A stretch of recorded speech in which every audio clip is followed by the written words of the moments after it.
Вітаем вас у эфіры «Беларусь-3» навіны культуры на календары 18 лістапада.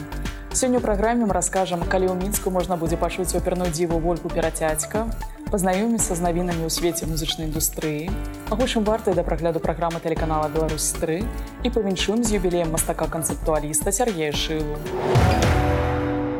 15 снежня ў Вялікім тэатры Беларусі пройдзе сольны канцэрт расійскай опернай спявачкі Вольгі Перацядзька. Ён стане часткай 9-га мінскага міжнароднага каляднага опернага форуму. Оперная дзіва выступіць у Мінску ўпершыню. Запатрабавальнасць артысткі проста каласальная. Яе графік распісаны на некалькі гадоў наперад. Тэатры ўсяго свету змагаюцца за тое, каб іх гледачы пачулі яе ўнікальнае каларатурнае сапрана. На канцэрце ў Мінску прагучаць арыі з оперы «Глінкі», «Расіні», «Даніцэці» і «Верді». У Вялікім тэатры Беларусі пачаліся танцавальныя рэпетыцыі навагодняга балю, які пройдзе ў ноч з 13 на 14 студзеня ўжо ў 10-й раз. На танцавальныя ўрокі могуць прыходзіць усе, хто набыў білет на навагодні баль 2019. Сустрэчы ўдзельнікаў з харэографамі тэатра праходзяць у фае. Дарэчы, абавязковая ўмова балю – гэта захаванне дрэс-кода. Дамам неабходна быць у бальнай альбо вячэрняй сукенцы ў падлогу, а мужчыне – у смокінгу ці элегантным касцюме. У рамках 44-га міжнароднага фестывалю мастацтва «Беларуская музычная восень» заўтра ў Белдзяржфілармоніі да стагоддзя Вялікага аб'яднання Румыніі адбудзецца святочны канцэрт.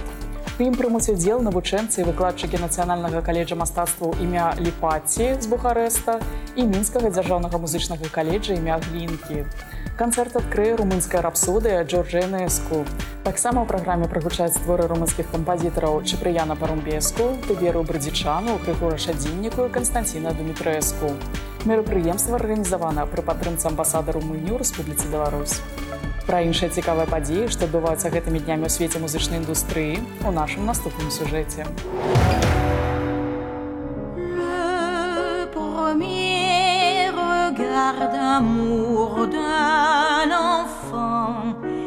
Французская спявачка Мірэй Матье выпусціла ў свет новы альбом «Май класік», які прысвяціла сваёй маці. У яго ўвайшлі класічныя творы на музыку кампазітараў з сусветным імем, выкананыя на рускай, французскай, лацінскай, іспанскай ды італьянскай мовах пад акампанемент пражскага сімфанічнага аркестра.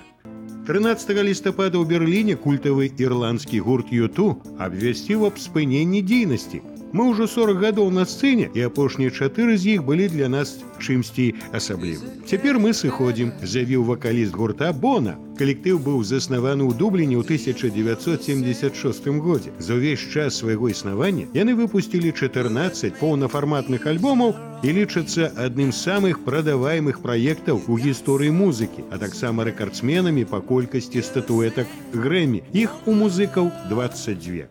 Гурт «Арыя» выпусціў свой 13-й студыйны альбом «Праклён мораў». Паводле слоў музыкаў, гэты рэліз атрымаўся шмат у чым эксперыментальны. У яго ўвайшлі як традыцыйныя для калектыву кампазіцыі, так і нетыповыя для іх рэчы. Эта пласцінка стала трэцяй з Міхаілам Жытняковым у якасці вакаліста, а таксама самай працяглай у гісторыі гурта. Яна доўжыцца 76 хвілін.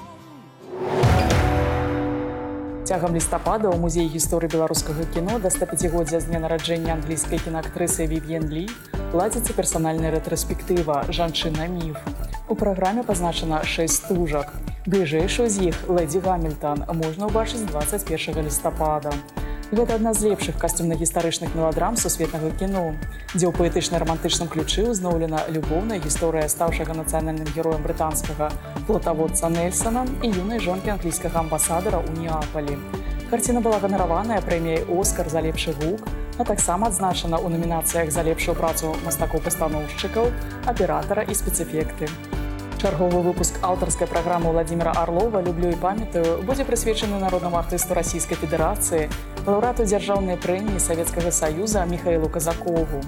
Рэжысёр карцін «Пакроўскія вароты» і «Безыменная зорка» таксама вядомы гледачам па ролях у фільмах «Чалавек-амфібія» і «Здрасце, я ваша цётка». «Люблю і памятаю» памяці Міхаіла Казакова глядзіце заўтра ў 16 гадзін 15 хвілін на Беларусь-3. Я, говорит, так сыграл на иврите Тригорина. И вдруг, говорит, входит костюмерша, милая женщина, говорит, и так на плечиках держит, говорит, мой сюртук светлый из 2-го акта. И о чем-то, говорит, меня на иврите спрашивает. У Гомельскім абласным музеі ваеннай славы праходзіць выстава, прысвечаная Савецкаму Саюзу. На ёй больш за 5000 экспанатаў з калекцыі Валерыя Грымашевіча, пачынаючы ад банкноты і сталовых прыбораў да атэлі і радыётэхнікі. Бутэлішкі з парфумай «Чырвоная Масква», фотоапарат «Зеніт», фотаздымкі з выявамі першых піянерскіх атрадаў, значкі і рэдкія дакументы – усе гэтыя рэчы мімавольна нагадваюць пра савецкую эпоху. Таксама ў базе наведвальнікаў прадстаўлена калекцыя гадзіннікаў. Самымі унікальнымі з'яўляюцца танкавыя і самалётныя, якія ідуць да гэтага часу. Пазнаёміцца з імі можна да канца снежня.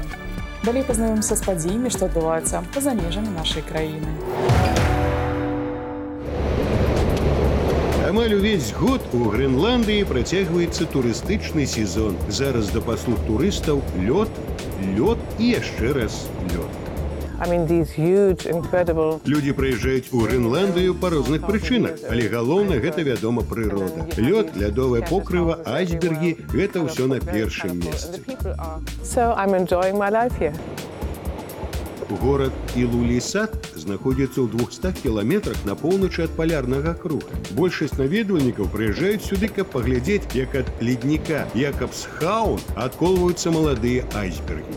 Лічыцца, што айсберг, які патапіў «Тытанік», нарадзіўся менавіта тут. Зрэшты, як і большая частка айсбергаў у Атлантычным акіяне. У апошні час сюды прыязджаюць і тыя, хто хоча на свае вочы пераканацца ў змяненнях клімату. Паводле звестак метэаралагічнага інстытута Даніі, з-за пацяплення ледавікі Грэнландыі адступаюць. Гэта прыводзіць да павышэння ўзроўню сусветнага акіяна. Аднак большая частка турыстаў прыязджае ў Грэнландыю ўсё ж такі, каб пабыць у арктычным клімаце і пазнаёміцца бліжэй з мясцовай флорай і фаунай. 22 лістапада абласны тэатр драмы і камедыі імя Вінцэнта Дуніна Марцінкевіча з Бабруйска у Магілёўскім драматычным тэатры пакажа спектакль «Змешаныя пачуцці» або «Два старых краба з далікатным панцырам».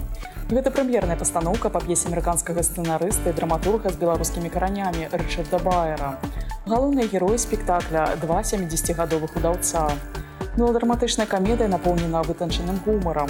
У ёй з любоўю да сваіх персанажаў распавядаецца пра ўсё, што з імі адбываецца. Гэта іх бойся, адзіноты, якую яны хаваюць, іх сімпатыя адзін да аднаго і сумнеў у сабе і ў сваім рашэнні.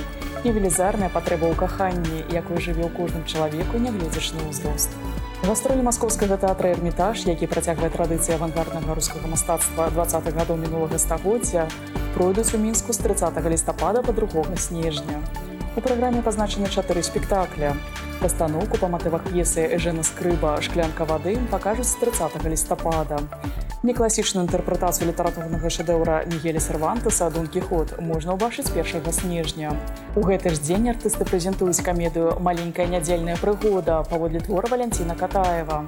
А завершыцца гастролі прадстаўленнем для дзяцей і дарослых «Леля і Мінька ў школе блазнаў».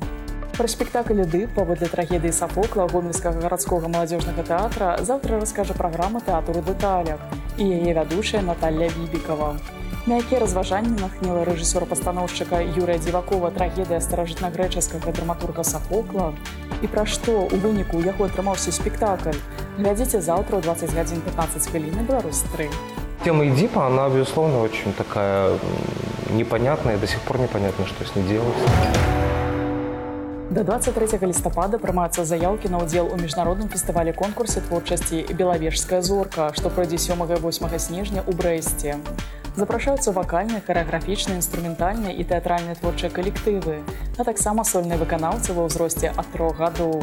Упершыню ў конкурсе зацверджана номінацыя «Лепшы блогер краіны». Падарункам ад арганізатараў усім удзельнікам стане наведванне рэзідэнцыі Дзеда Мароза ў Белавежскай пушчы. З 21 па 24 лістапада ў Магілёве пройдзе гранд-фестываль «Звездачот».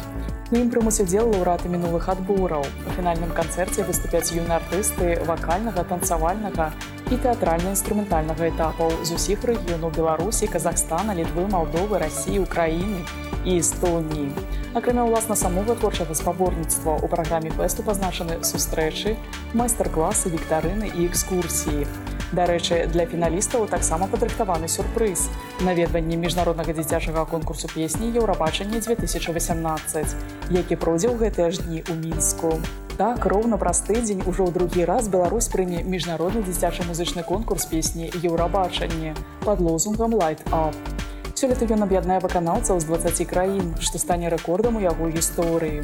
Урачыстая цырымонія адкрыцця адбудзецца ў выставачным цэнтры «Белэкспа». Тут пройдуць па чырвонай дарожцы дэлегацыі краін-удзельніц. Месцам правядзення фіналу стане самая вялікая пляцоўка краіны – спартыўна-забаўляльны комплекс «Мінск-арэна», здольны ўмясціць 15 тысяч гледачоў.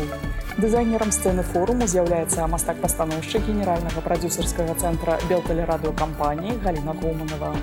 Нагадаем, Беларусь на дзіцячым Еўрабачанні 2018 прадставіць 14-гадовы Даніэль Ястрэмскі з песняй «Таем».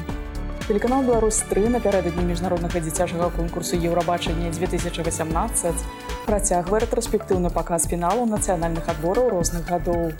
Заўтра ўвечары вы зможаце узгадаць адметнасці спаборніцтва за права прадстаўляць нашу краіну на Еўрабачанні 2014.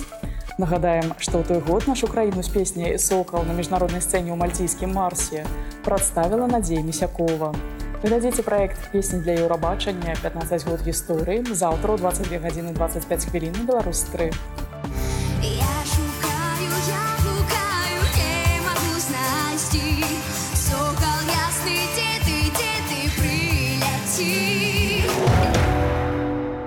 І яшчэ.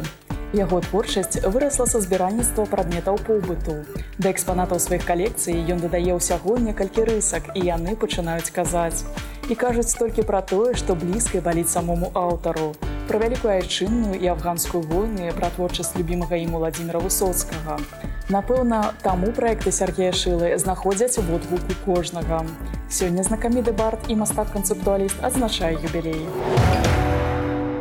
Ради меня, пожалуйста, еще раз, рождаемый к рукам твоим прильну, запеленай льняной холстиной взором, голодный молоко твое приму, в поля ладони, в небо их бездонья, уткнуться воздухом младенца и уснуть, губами шлепая, ловящими спросонья нежнейшую и розовую суть. Сергей, приветствуем вас и поздравляем с юбилеем. Заметила, что в социальных сетях вы свои четверостишие сопровождаете фотографиями строчек стихотворений, написанных от руки.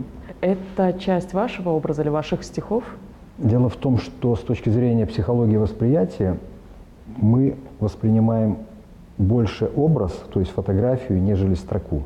Почему? Строку надо читать, то есть надо усилия приложить, затратить некое время.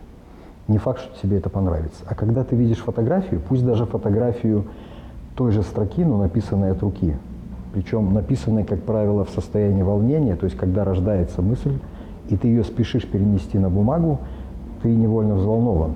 Знаю, что у вас есть намерение положить стихи на холст. Для художника, не имеющего специального образования, это достаточно смелый шаг. Что такое смелость? Мне кажется, это не более чем естественность.